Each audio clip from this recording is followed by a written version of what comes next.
Real Music exclusive. I grew up like a savage.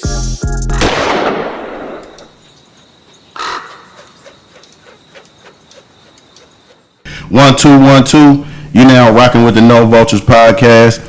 You got me, myself, Laura Rap. You got OG Clee going away on a vacation. Free OG Clee. You got Corn the Barber, who always on a family vacation or a party vacation. This nigga a half-ass barber, half-ass podcast host, and he say he on his way. And today we got a very, very, very, very, very special guest. Now, I've been a fan of this dude for so motherfucking long. I'm talking about, I'm a YouTube nigga anyway, so I be on YouTube, and we discovered this nigga years ago doing the funniest shit ever, man. Black Jesus, man. If y'all ever seen that shit on YouTube or on the networks now, man, that shit is hilarious. And we saw this dude on his rise and his come up. But prior to that, this guy has been a rapper. This guy has been a weed connoisseur. This man has been an actor, a stand-up comedian. Today we got Slink Johnson in this motherfucker, man. Hey, right here on the No Vultures podcast.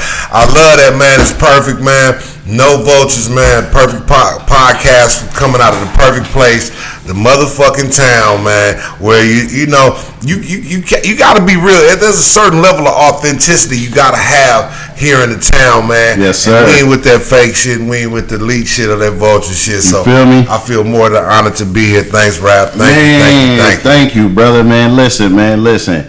So I got to give you the No Vultures disclaimer, right? So you sitting in a space that was basically some random closet type space, right? The front of this barbershop was up and going, right? But this shit right here, I'm from this turf, right? So I'm coming to the hood every day looking at this space, but like I said, I'm a YouTube nigga, I'm a culture nigga. I'm always listening, keeping up. And I said, man, there's a void in this podcast shit. There's a void, at least from the West Coast, because I felt like, you know, you had the Tax Stones, you had the Drink Champs and Nori, you had the all that, but I wanted it to be a global thing, but from our perspective. Absolutely. On the West, it's a totally different thing. We got a totally different mindset, all that. So that's how we started this, and we don't like the narrative being put out there like black folks just inherently terribly bad. You know what I'm saying? Like we like to say that it's a story behind us. So that's what we try to do. We try to cover nigga's story and get a method to the madness, how a nigga became who they was. Hey, and I'm with that, man. You know, it's very true, man. So I gotta go from the beginning. Like I said, born in Arkansas. Born in Arkansas, yeah. Born in Arkansas. How was that? Up until what age? Up until the time I was 10 years old. Arkansas was great. Arkansas is like any wherever you're born at. That's all you know. Mm-hmm. You know what I mean? So it was great, you know, and being able to leave and grow up somewhere else. You know, it actually gave me an opportunity to really be able to put things in perspective and look at them both. And I appreciate them both for what they are. You know, Arkansas, Southern sensibility, you know, easy living. You know, I was young. I didn't know it was poor. You don't know right, you're poor. You don't know you're poor. You just play ghetto games. Absolutely. So did you get the opportunity? Being younger back in the days, you know what I'm saying. You had to be nice pass. Nice catch. You know what I'm saying? Shout out to DB, Jamaica Ave. Exotics is in this motherfucker. Did you get a chance to become country? Like at 10 years old, did you leave up out of Arkansas a country nigga? Absolutely. So this is what part of Arkansas? Little small town called Dumas, Arkansas. Dumas. Yeah. I know somebody that's in Dumas right now. Shout out to TY, man. Oh, yeah. Shout out to TY. You know TY? man. What's that in film? What's that in wine? Yeah. Shout out to my nigga TY, man. You know what I'm saying? Good dude right there. Very good dude, man. And so you got a chance to be like when you was born, was it like back houses and shit? Absolutely. I do remember coming up, and my great grandmother was still alive. She lived I remember her house didn't have lights nor electricity. It wasn't wired for it, like really old ass shack ass house. Damn. Yeah, no lights, no electricity. That's crazy as a motherfucker. So no plumbing, I think. You know, she had no plumbing either. So you remember going to elementary school and all of that? Mm-hmm. Yeah. And at those schools, what kind of person was you? Was you always a funny nigga?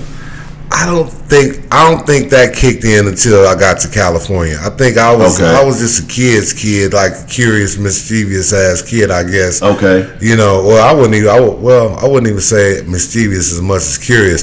I don't think that the outgoing personality really came out like it. I don't think it manifested like it did until I got to LA. Till you got to LA? You know, I guess then I just attribute it to, you know, coming up into everybody wants to be different, and I've never been an athlete. You know what I'm saying? I've always fuck this nigga Ken. These niggas right here. I tell you niggas ain't shit, man. I'm just gonna say you niggas ain't shit. I'm just gonna put it out there like that because I don't know what the hell you're after. Nigga, everybody wanna be different. That sound like a soundbite. He heard somebody say some shit like that. Man, fuck y'all, man. Nah, but real shit though, nigga. Nigga, real shit though. I don't know, man. I never was an athlete. I never was a nigga like, you know, the cool, cute kid or the ladies man. You know what I'm saying? You know, but you was big as shit, so all the coaches was on your ass. Yeah, I was tall and gangly. They knew quick that, you know, I've always been clumsy, dog. And it took me till I was grown to understand and admit that shit. I know I'm clumsy. Yeah. So bitch, I'm not for the whole that shit. Yeah. But there's some tall, clumsy niggas because me and this nigga argue all the time, like Festus or Zeely type niggas. What's the nigga that play for us? Like some of them niggas, you can look at their legs, they kind of got the little, you know how the legs that go in, not knee niggas. You know, and I'm glad, I'm thankful to God. You know, I ain't got like the best body of Adonis, but tall niggas be shaped funny, and I'm glad that I ain't no funny shape ass nigga. Cause some of them tall niggas be shaped funny as a motherfucker. Like damn, like I know you ain't getting no bitches, my nigga. You ain't getting no. They got big ass heads and knock knee and shit. You know what I'm saying? Shoulders all wide and shit, chest all caved in. Now you funny looking ass niggas, man. I swear to God. You know, oh shit! Some of them do. It be some funny looking tall niggas. Looking tall niggas. Roll legs. Yeah, roll runner legs. So, but when you got to LA, was it a culture shock? You know what, I can't really say because again, I was 10 years old. You got to LA when niggas was pop locking like hard and driving IROCs with Jerry curls. Everybody looked like Uncle Jerome on they did with the fishnet tank top. Yeah, they did. And speaking of Uncle Jerome, we share the same publicist firm. Shout out to my man Eamon Joseph. Shout out to Eamon Joseph. Hey, how old is that nigga? That nigga, I don't know. How the fuck he know how to do that? Nah, listen, that's some time warp shit. That is raw. Like, the niggas working on that, because you can't teach no young nigga how to act like a Jerome. Well, you can teach an actor. Yeah. You can teach an actor. That's the thing, you know. I bet you Jerome was a Cowboys fan and played dominoes. What's my man name? Idris Damson. You know, again, they taught him. Somebody taught him. Like Dub C was actually his coach, and Dub C did a good goddamn job with the boy. But I'm gonna tell his publicist to don't let that nigga dance in the off season no more, because he almost fucked up Franklin life with that little cha-cha he was doing, nigga. He almost became unbelievable. That nigga lost it. He forgot. He thought he was back in Europe. Oh, he thought he was back in England somewhere. Chill out. So gangsters don't dance. Gangsters don't dance like that, niggas. So Dub C got to show him how to walk. Hey man, this is some cake right here, nigga. This is some cake right here, nigga. Nigga, put that out, nigga. Roll something else up, man. Nigga, this here. This here. Yeah, I know what that is. That shit is, nigga. I'll tell you, Oakland niggas ain't shit, man. I give a nigga a compliment. Nigga, put that shit out there, nigga. Roll up there. God damn. May I enjoy it? Okay, well, let me. What the other ass trap? Oh shit! I like to consider myself supremely niggerish, but I ain't finna just put it out on your table. Yeah, that's what that black rap on there for. It's all good. We know niggas is niggerish. Well, you know, niggas don't. It's a difference between ashing and putting out. And I hate when niggas don't. You know, when you see the table, it's cool to ash. Like right. Ash. Yes, man. I hate niggas. It's gonna be a burn mark. Niggas is some. Let me say this, right? You know I'm a nigga because you said wear an ashtray and I hand you a candle. So that's some real nigga shit. That's gonna work. Yeah, that's gonna work. So when you get to LA, you in elementary school. Yep.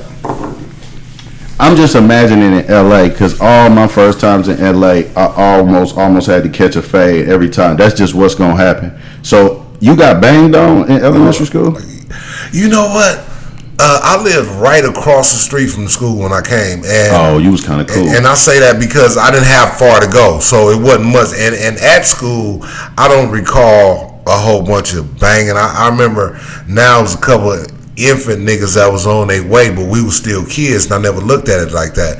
But it's a funny story about moving to LA. I moved to Inglewood first. Okay. And Inglewood at the time, I didn't know, well it still is, but I didn't know what it was. You know, coming out here from Arkansas, 10 years old, moving to Inglewood, I see all over the wall NHP. And I didn't know what the fuck NHP was. And I remember asking one of my friends, like, what is NHP? And he says it's neighborhood Pyru. But I'm from Arkansas. I don't know what the fuck that is. I don't know what a Pyru is. I thought the nigga said pirate. You know what I'm saying? I ain't bullshitting. No disrespect. I ain't bullshitting. I thought the nigga said neighborhood pirates. So right. That's the local gang. I'm walking around looking for niggas with eye patches, and I'm serious, nigga. I'm looking for niggas with eye patches and shit. Yeah. You know what I'm saying? So swords and eye patches, like, damn, these niggas are serious. Because, my only idea of a gang coming from Arkansas as a little child was the niggas on TV that all wore the same jacket. That looked like the niggas that jumped JJ. Exactly. That's what I thought. Yeah, exactly. Yeah. All them niggas look the same. The niggas gonna say, come on, man, you don't want to get down. Like a nigga talking like, a nigga with a knife and a motherfucking leather jacket. Yeah. A nigga. Coming up was cool. Again. So what schools did you go to? Did you go to I went to school in Crozier, Highland Elementary, in California. Went to Highland Elementary. Then you went to school with Mac 10. Yep, Inglewood High. Yeah. So even when you got so your neighborhood is what? My neighborhood is Crips. But like what set? Well, what's it? 7 Trailer Round. Yeah, 73rd. So by you living across from the school, or that, but that's the weird thing. I didn't get into I didn't become a blood because most of my cousins were Crips. So we moved here to LA. We moved here to Inglewood, to a motherfucking blood neighborhood. But I spent most of my time with my family members who are all who were Crips. So I was Crip oriented coming up, but it was kind of tough for me going back and forth to school because I couldn't Crip hard going to school with these niggas, and I couldn't be a blood hanging out with my family who was Crips. You know what I'm saying?